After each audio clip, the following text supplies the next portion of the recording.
દિવસમાં સેટલ ન કરે તો વધારાના દરેક દિવસ માટે ₹5,000 ચૂકવવા પડશે।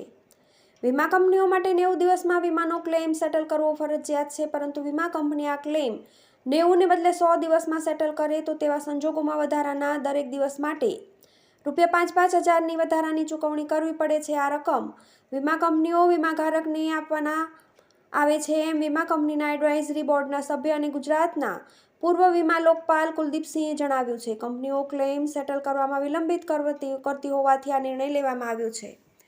વીમા કંપનીઓએ 30 વર્કિંગ ડેમાં ચુકાદો આપી દેવો ફરજિયાત છે। 31મા દિવસ પછી જેટલા દિવસ ચુકાદો આપવામાં વિલંબ કરે તેને માટે દિવસ દીઠ ₹5,000નો દંડ વીમા કંપનીઓને કરવામાં આવે છે। 20 દિવસનો વિલંબ થાય તો વીમા કંપનીએ વીમાધારકને વધારાના ₹1 લાખ ચૂકવવાનો નિયમ કરવામાં આવ્યો છે।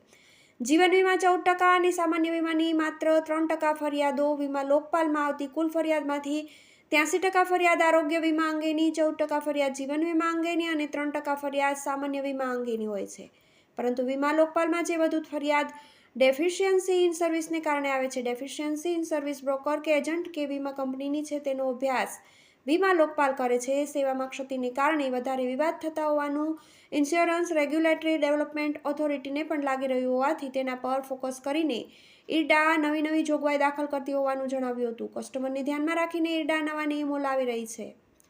કુલદીપસિંહના જણાવ્યું હતું કે આગામી દિવસોમાં તમામ વીમા કંપનીઓની પોલિસી હેઠળ કેશલેસ સારવાર જ આપવામાં આવે તેવી વ્યવસ્થા ઊભી કરવાની તૈયારી કરવામાં આવી રહી છે।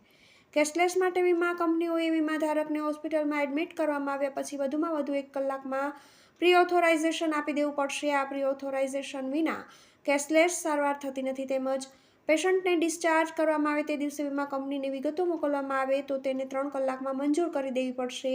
આ પ્રક્રિયામાં 3 કલાકથી વધુ વિલંબ કરે અને દર્દીએ વધારાનો ચાર્જ ચૂકવવાનો આવશે તો તે ચાર્જ વીમા કંપનીએ ચૂકવવો પડશે। આરોગ્ય વીમો લેનારને વીમાની તારીખ પહેલાના 4 વર્ષ અગાઉ કોઈ બીમારી આવી ગઈ હોય તો તે બીમારીનું કવરેજ આરોગ્ય વીમા પોલિસી હેઠળ આપવામાં આવતું નહોતું। આમ 1 ઓક્ટોબરથી પ્રી એક્ઝિસ્ટન્સ ડિસીઝને કવર ન કરવાનો સમયગાળો 48 માસથી ઘટાડીને 36 માસ કરી દેવામાં આવ્યો છે। વીમાના જુદા જુદા પ્રોડક્ટ માટેનું એક અલગ જ પ્લેટફોર્મ તૈયાર કરવામાં આવી રહ્યું છે। આ પ્લેટફોર્મ પર એજન્ટની માફક વીમાધારક પણ જઈ શકશે। વીમો લેવા ઈચ્છનાર તેમાંથી તેને યોગ્ય લાગે તે પોલિસી પસંદ કરીને ખરીદી શકશે। વીમા કંપની ફરિયાદ મોડી મળી હોવાથી ફરિયાદને દૂર કરવા માટે વીમા ભરોસા પોર્ટલ ચાલુ કરવામાં આવ્યું છે। વીમાધારક તેમાં ફરિયાદ અપલોડ કરી શકે છે। આ ફરિયાદ વીમા કંપની સુધી પહોંચી જશે। ત્યારબાદ વીમા કંપનીઓ ફરિયાદ મોડી મળી હોવાના બહાના કાઢી શકશે નહીં। બીજું, દરેક વીમા કંપનીમાં પોતાનો વીમા લોકપાલ નિયુક્ત કરવાની દિશામાં પણ ઇરડા આગળ વધી રહ્યું છે। દરેક કંપની સામેની ફરિયાદનો ઉકેલ તેના જ વીમા લોકપાલ આપવા માંડતા કેસોનું નિવારણ વહેલું આવશે। જોકે આ વ્યવસ્થા ઊભી કરવા અંગે અત્યારે માત્ર વિચારણા ચાલી રહી છે। વીમા કંપનીઓ સામેની ફરિયાદમાં 50%નો વધારો। લોકોમાં જાગૃતિ વધી હોવાથી વીમા કંપનીઓ સામેની ફરિયાદમાં 50%નો વધારો થયો છે। વીમા કંપનીઓ સામે 2023-24ના વર્ષમાં આવેલી તમામ 2,771 ફરિયાદોનો નિકાલ કરી દેવામાં આવ્યો છે। તેમાંથી 2307 ફરિયાદ આરોગ્ય વિભાગને વીમાને લગતી હતી। તેમાંથી 839 કેસ મધ્યસ્થીથી ઉકેલવામાં આવ્યા હતા, એમ ગુજરાતના વીમા લોકપાલ વિકાસ રાવે જણાવ્યું હતું। કંપની ન માને તેમાં આપવામાં આવેલા ચુકાદાઓમાં 74% ચુકાદાઓ વીમાધારકની તરફેણમાં આપવામાં આવ્યા છે। જોકે કોઈ કેસ કન્ઝ્યુમર ફોરમમાં ગયા હોય તો તેવા કેસને વીમા લોકપાલમાં લેવામાં આવતા જ નથી। 2024-25ના વર્ષમાં 2100 ફરિયાદનું નિવારણ લાવવામાં આવ્યું છે। તેમાંથી 700 ફરિયાદનું મધ્યસ્થીથી ઉકેલવામાં આવી છે।